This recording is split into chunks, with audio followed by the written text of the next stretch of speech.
Hello my dear friends, welcome you all. My name is Lamia Naseem. You are watching well academy. So चलिए शुरू करते हैं आज फिर एक नए टॉपिक के साथ इस वीडियो को। टॉपिक बहुत ही इंटरेस्टिंग है। क्वासी स्टैटिक प्रोसेस को डिस्कस करेंगे, थर्मोडायनेमिक प्रोसेस को डिस्कस करेंगे। At the end of the video आपके पास बहुत ही अच्छा कंटेंट होगा। साथ ही साथ मैंने थ्योरी पार्ट जो है वो ऑलरेडी लिख रखा है, जिससे आपके नोट्स भी अच्छे तैयार होते चलेंगे। और आई होप आपने कॉपी बना ली होगी। अगर आपने थर्मोडायनेमिक्स की एक अलग से नोटबुक बनाई है तो जरूर कमेंट सेक्शन में मुझे लिख के बताइएगा कि कितने स्टूडेंट ऐसे हैं जो वाकई में मेरी वीडियो को सीरियसली देख रहे हैं, कॉपी बना के चल रहे हैं, जो मैं कह रही हूं उस चीज को फॉलो कर रहे हैं। ओके, तो चलिए शुरू करते हैं thermodynamic process. Okay, there are two type of thermodynamic process. First one is the reversible and second is the irreversible. अच्छा, कैसे कहेंगे कि कोई भी प्रोसेस रिवर्सिबल है या इरिवर्सिबल है? तो यहां पर डेफिनेशन देखिएगा, the process is said to be reversible if it follow the same path. Okay, it follow the same path as that of forward path without affecting the system as well as surrounding. Okay, ये बात ध्यान रखिएगा, as well as surrounding. ऐसा process जो same path को follow करे। Suppose कर लीजिए एक कोई प्रोसेस हुआ इस तरीके से, 1 से 2 कोई एक फॉरवर्ड प्रोसेस हुआ, तो उसे रिवर्सिबल तब बोलेंगे जब 2 से 1 पर भी वो सेम पाथ को फॉलो करे, सेम पाथ फॉलो करे as that of forward path. जैसा उसका फॉरवर्ड पार्ट था वैसे ही बैकवर्ड पार्ट को वो फॉलो करे without affecting the system as well as surrounding. System and surrounding दोनों पे ही बिना किसी इफेक्ट के, तो उसे हम लोग बोलते हैं रिवर्सिबल प्रोसेस। हालांकि ये एक्चुअल में पॉसिबल नहीं होता है, बिकॉज फ्रिक्शन तो होगा ही होगा। अगर आप इस छोटे से मार्कर को भी किसी सरफेस पे, यहां पर अगर आपने कोई एक लोकेशन इसकी सेट कर दी और फिर दोबारा आप यहां पर दूसरी लोकेशन में लेके गए, ओके, तो ये फॉरवर्ड पाथ हो गया। अब आपको क्या करना है? रिवर्सिबल प्रोसेस करना है, तो आप सेम पाथ से बैकवर्ड सेम पाथ से वापस लिया है, तो फ्रिक्शन तो होगा ही होगा। तो रिवर्सिबल प्रोसेस पॉसिबल नहीं है। तो ये डेफिनेशन याद रखिएगा, the process is said to be reversible if it follow the same path as well as it follow the same path as that of the forward path without affecting the system as well as surrounding. Okay, अब irreversible process देखते हैं। Irreversible process हमारा क्या होगा? It is a irreversible process. Okay, एक मैं process आपको दिखाती हूं जिसे मैं बोल रही हूं इरिवर्सिबल प्रोसेस है। सपोज करिए आपके पास कोई एक इंक्लाइंड सरफेस है, इस तरीके से आपके पास एक इंक्लाइंड सरफेस थी और आपके पास एक छोटा सा ब्लॉक था, कि कोई भी किसी भी मास का होगा ये ब्लॉक, इस तरीके से आपके पास ब्लॉक था। ओके, अब आपने सोचा कि चलिए आइए रिवर्सिबल प्रोसेस करके देखते हैं। तो हमने क्या करा, इस ब्लॉक को उठा के, ये इसकी पहली लोकेशन होगी, लोकेशन फर्स्ट, सपोज कर लिए दिस इज आर लोकेशन 2। तो इसको हमने क्या करा, यहां से ले गए यहां पर, तो यहां से यहां पर ले गए, तो ये हो गया हमारा फॉरवर्ड प्रोसेस। ओके, यहां से यहां पर जाने में हमने क्या करा, एक प्रोसेस करा। अब अगर हमें इसे रिवर्सिबल प्रोसेस बनाना है तो अब हम क्या करेंगे, इसी ब्लॉक को सेम रास्ते से वापस लेके जाएंगे। तो जब आप इसे सेम रास्ते से वापस लेके जाओगे तो अब ये ब्लू कलर से इसकी 1 पोजीशन हो गई, ओके, ये इसकी 2 पोजीशन हो गई। तो जरूर से जरूर यहां पर सरफेस से कांटेक्ट होने की वजह से फ्रिक्शन होगा। ओके, तो ये हमारा क्या है, एक इरिवर्सिबल प्रोसेस है, जहां पर हमने कोशिश तो करी कि हम पाथ को सेम रखें, फिर भी हमने सराउंडिंग को इफेक्ट किया फ्रिक्शन को जनरेट करके। अगर आप अपने हाथ को इस तरीके से रब करते हो तो हाथ में हीट जनरेट होने लगती है। वो हीट क्या है? फ्रिक्शन है। फ्रिक्शन की वजह से हीट जनरेट हुई, और जब आपने हाथ हटा लिया, थोड़ी देर हवा में दिखाया, तो हीट चली गई, कहाँ गई? आपने सराउंडिंग को इफेक्ट करा, वो सारी की सारी हीट सराउंडिंग में ट्रांसफर हो गई। ओके, तो यहां पर जो ये प्रोसेस है ये इरिवर्सिबल प्रोसेस है। ओके, और यहां पर रीजन क्या है? Friction. Friction is the main cause of irreversibility. Okay, irreversibility, friction is the main cause of irreversibility. यहाँ पे फ्रिक्शन होने की वजह से ये प्रोसेस रिवर्सिबल नहीं है, it is a irreversible process. अब आपने टाइप ऑफ प्रोसेस समझ लिया, रिवर्सिबल इरिवर्सिबल समझ लिया। चलिए आइए क्वासी स्टैटिक प्रोसेस को समझते हैं। यहाँ पर ये जो टर्म है क्वासी, ओके, इसको हम लोग क्वासी को बोलते हैं ऑलमोस्ट, ओके, और स्टैटिक का मतलब तो आप जानते ही हो, ऑलमोस्ट रुका हुआ। क्वासी स्टैटिक को अगर हिंदी वर्जन में देखें तो ऑलमोस्ट रुका हुआ को हम लोग बोलते हैं क्वासी स्टैटिक प्रोसेस। तो डेफिनेशन देखिएगा, the word quasi means almost, so it is almost static process. Okay, quasi static process is almost a slow process in such a way that each and every intermediate state is in equilibrium.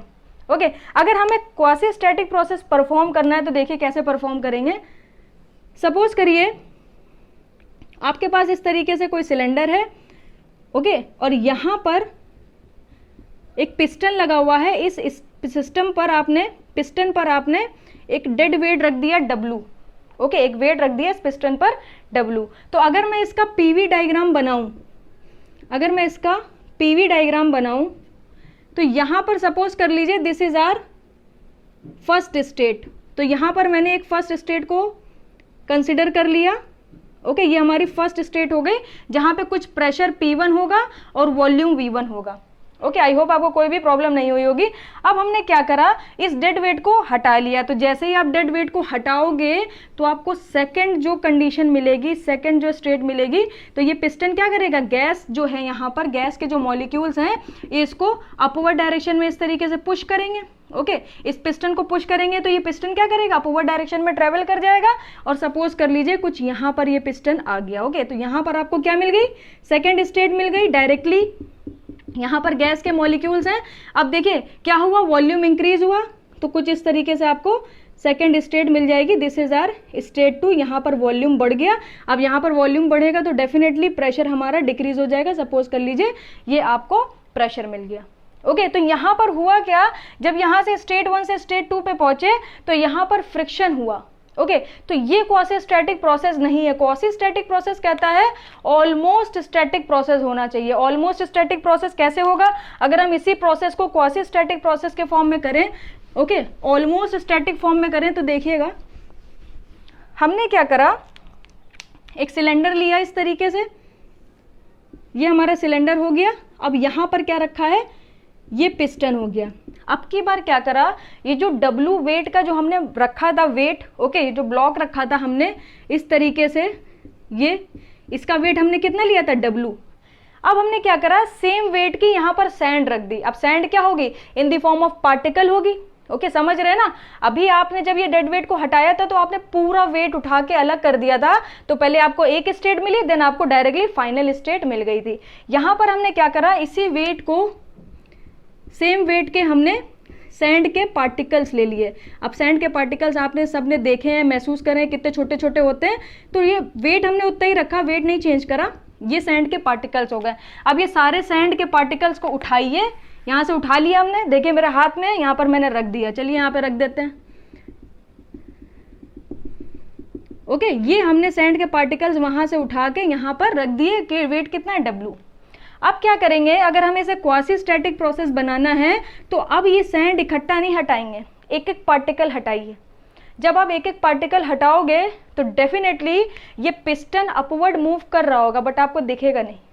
आपको लगेगा कि ये हमेशा equilibrium condition में, क्योंकि आपने इतने सारे इनफाइनाइट प्रोसेस बीच में कर दिए। आप एक एक सैंड का पार्टिकल हटा रहे हो और आपको दिखेगा नहीं। और जब आप बहुत सारे इनफाइनाइट प्रोसेस कर दोगे, पार्टिकल एक एक करके, जब लास्ट पार्टिकल आप हटाओगे तो अपने आप ये जो पिस्टन है ये यहाँ से यहाँ पहुंच चुका होगा और आपको पता भी नहीं चलेगा।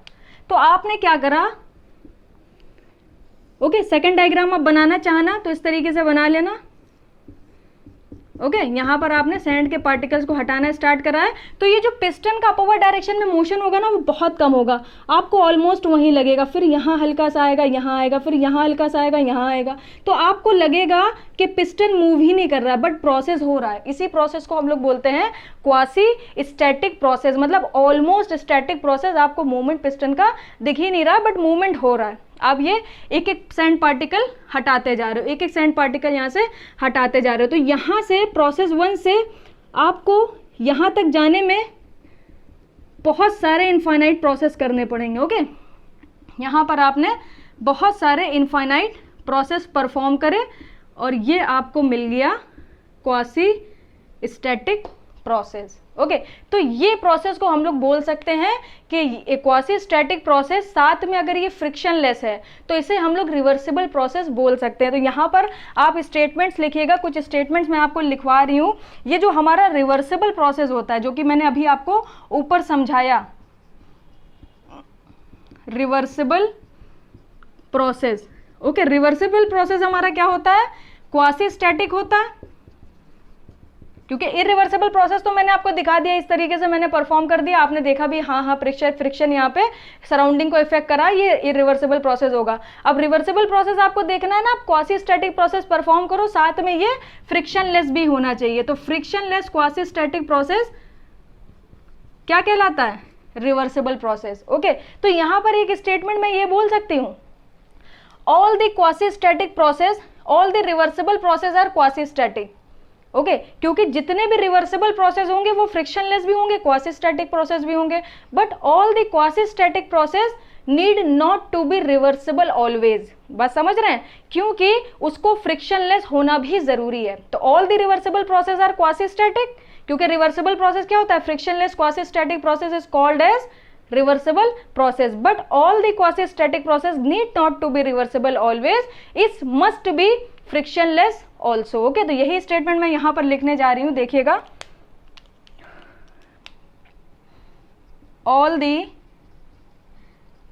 reversible process are quasi static, but all quasi static process